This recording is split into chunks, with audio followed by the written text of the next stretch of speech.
Est-ce que vous condamnez le Hamas? Est-ce que vous condamnez le Hamas comme une organisation terroriste? J'ai appris à faire très attention à ne pas être dans la réponse des questions qui m'obligent à un certain... Les questions qu'on vous pose. Si j'étais palestinien de l'intérieur, je serais résistant, non pas terroriste. À cause du fait que je n'ai pas la possibilité d'avoir dans ma propre patrie la liberté, le droit à ma dignité, à mes droits. Et cela ne m'oblige pas à être dans une résistance violente, à créer des difficultés à ceux qui m'empêchent d'être libre, mais plutôt à être dans une sorte de militance pour le droit, pour l'éducation, pour mettre un peu de vérité dans l'histoire. Hamas, groupe terroriste ou pas groupe terroriste? Je n'ai pas à répondre à cette question. Mais personnellement, je ne suis pas de cette mouvance. Je suis de la mouvance de ceux qui cherchent à vivre dignement en Palestine, avec leurs droits, leur liberté, et en partage avec les populations juives. Vous savez, moi, je ne suis pas un nouveau dans l'histoire. Hein. J'ai vécu la guerre d'Algérie avec mes parents qui étaient des gens qui étaient résistants. On les appelait les Bougnoul, on les appelait les Fellagas. Et finalement, ils sont arrivés à une table de négociation. Et c'est important qu'on arrive à la table de négociation. Ça n'est pas... voyez, vous vouliez parler de vérité. Comment peut-on parler de vérité puisque tout est absolument manipulé, falsifié, et chacun vient avec son bout de vérité en l'imposant à l'autre. Oui. Personnellement, je pense qu'il faut de la justice si on veut avoir la paix avec Il y a Julien Baloul qui veut réagir à vos propos, justement. Julien Baloul. Là, je suis assez surpris et, disons, énervé de ce que j'ai entendu. Je veux dire quelque chose de très simple. On prend les choses très simplement.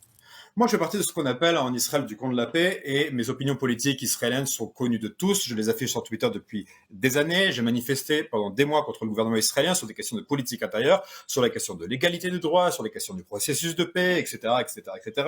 On ne peut pas me soupçonner de la moindre sympathie pour l'extrême droite israélienne. Même plus que ça, j'ai condamné publiquement toutes les déclarations de ministres et de députés d'extrême droite qui me semblaient inacceptables lorsqu'elles étaient racistes, lorsqu'elles étaient homophobes, lorsqu'elles étaient contre les Palestiniens. Même pire que ça, j'ai même appelé publiquement à ce que la communauté juive et les organisations juives ne rencontrent pas ces ministres lorsqu'ils sont en visite en France, alors même qu'ils sont élus démocratiquement, alors même qu'ils représentent un cœur public.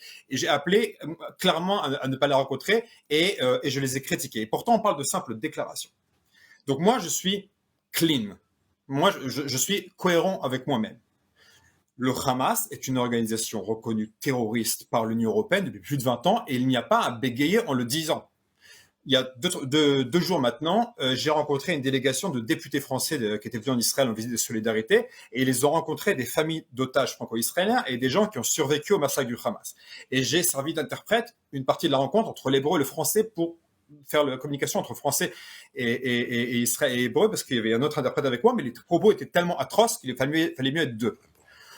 Les témoignages des survivants des massacres, je pèse mes mots, étaient dignes des témoignages de nos grands-parents qui ont survécu au nazisme. Et je pèse mes mots. Et si vous voulez que je vous donne des exemples, ils disent par exemple, le Hamas a infiltré nos groupes WhatsApp familiaux en prenant les téléphones des otages, ils ont marqué, on est en train de violer vos enfants. Ils ont pris des bébés dans les bras de leurs parents, il y a des gens qui couraient en sang sur le sol, et des gens qui se sont fait tuer, il y avait des bébés égorgés, je peux vous raconter les propos les plus ignobles. C'est intenable, j'en ai pas dormi pendant 2 jours. J'étais comme un zombie pendant 24 heures. Il n'y a pas à bégayer en disant le Hamas est une organisation islamiste terroriste qui ne rend pas à cause palestinienne. Oui à l'indépendance palestinienne, oui les Palestiniens ont le droit à avoir un État, vous avez raison, et je vote pour les partis politiques en Israël qui militent pour ça, mais le Hamas est notre ennemi à tous, y compris aux Palestiniens.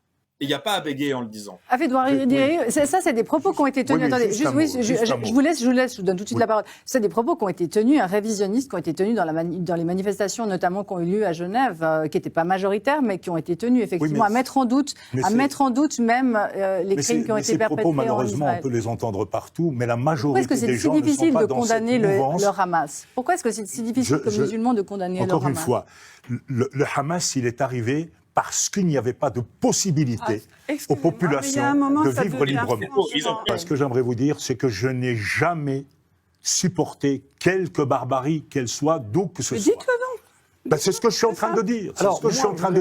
Mais je dis une chose, c'est que si ces personnes qu'on appelle le Hamas ou le groupe de Hamas est arrivé à cela, C'est parce qu'on lui a laissé le chemin. Non.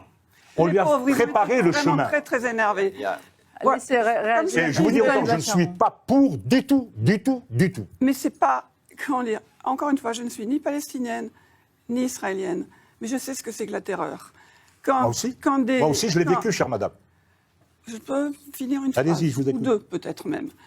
Quand des combattants terroristes rentrent dans un pays, attaquent exclusivement des civils sans défense, et les massacrent de la manière la plus ignoble, c'est pour répandre la terreur. C'est horrible. Et ça s'appelle du terrorisme. Mais- Donc c'est pas compliqué de dire que le Hamas est une organisation terroriste. Ça ne préjuge pas de la manière dont vous pensez qu'il faut que les choses évoluent. ce que Attendez, j'aimerais pas vous tous dire, en même temps, c'est pas que- tous en même temps, Une laissez seconde. finir. Le problème, je suis évidemment d'accord avec toi, le Hamas est un mouvement terroriste et rien ne justifie le terrorisme. Et la cause palestinienne ne justifie pas le terrorisme parce que ça dessert la cause palestinienne. Elle a besoin d'autre chose. Ensuite, moi je ne veux pas me mêler de ce qui ne me regarde pas, mais je pense que quand on est musulman, en France, en Suisse, dire que le Hamas est un mouvement terroriste publiquement est un problème Pas du tout. de sécurité. Pas du tout. Pas Ok. du tout. Non, mais moi, ça, cher Philippe, c'est une Non. accusation Oui, non, comme mais ça, attends. directe. J'ai Encore une suffisamment d'informations là-dessus. j'estime Je sais que le que ce n'est Hamas, pas vrai. que moi-même, je conteste dans ses actions, dans sa manière d'être, dans sa manière de faire la résistance, parce que ça ne sert pas la Palestine, eh bien, j'estime que ce groupe-là, on lui a laissé l'occasion d'être ce qu'il est, parce que quelque part, on peut faire le pire Si je peux me à permettre. cause de On son lui a pas laissé comportement. l'occasion. Donc les victimes sont les Ah coupables. non, C'est ça que ça veut dire. Non, la vérité a de la peine à sortir entre les uns et les autres. Julien Baloul, je vous... Si je peux me permettre sur est-ce qu'on a laissé le Hamas faire ou non et tout ça. Alors, on va être très clair. Il y a des choses géopolitiques et il y a d'autres faits. Géopolitique, ça a avantagé beaucoup de monde, en effet, de laisser le Hamas se développer, parce qu'à une certaine époque, Israël voulait combattre l'influence de Yasser Arafat. On parle de ça il y a plusieurs décennies maintenant. Il y a eu beaucoup de choses. Toutefois, rappelons certains faits plus récents. Il n'y a aucun Israélien, ni civil, ni militaire dans la bande de Gaza depuis 2005. Israël s'est retiré et a donné les clés de la bande de Gaza à l'autorité palestinienne. Quelques mois après, les Israéliens ont été appelés aux urnes. Ils ont voté pour un gouvernement de centre-gauche qui s'était engagé à d'autres retraits territoriaux. Les Palestiniens, en réponse, ils ont mis au pouvoir le Hamas qui appelle à l'anéantissement d'Israël. Un an après, le Hamas, en juin 2007, a pris de force le pouvoir dans la bande de Gaza, a défenestré ses opposants, a exécuté tous ses opposants, et on a vu des centaines de policiers de l'autorité palestinienne de Mahmoud Abbas fuir vers la frontière et demander refuge à l'armée israélienne. Et depuis 2007, le Hamas est au pouvoir dans la bande de Gaza en tant que dictature islamiste. On persécute les homosexuels, on exécute les opposants, on torture les opposants, tout le monde s'en fiche. Le Hamas est un mouvement islamiste terroriste. On ne peut pas dire qu'on les a laissés faire. Les Palestiniens aussi ont une part de responsabilité politique. Ils ne sont pas... À chaque fois, on parle de l'horizon politique israélien, de l'extrême droite israélienne. Oui, c'est vrai, il y a une politique israélienne qui a fait beaucoup de choses. D'accord. Mais les Palestiniens ne sont pas dénués de toute responsabilité politique non plus. Bien sûr. C'est dangereux pour un musulman en Occident, en Europe en particulier, de prendre des positions justement, par exemple, pour condamner le Hamas. C'est une vérité, ça. Il y a comme ça des pressions sur la communauté musulmane aujourd'hui pour qu'elle s'aligne dans un certain sens. Bon, c'est une évidence. Je ne suis pas musulman, donc je peux pas en parler, mais en effet, il n'y a qu'à voir la difficulté de nommer les choses.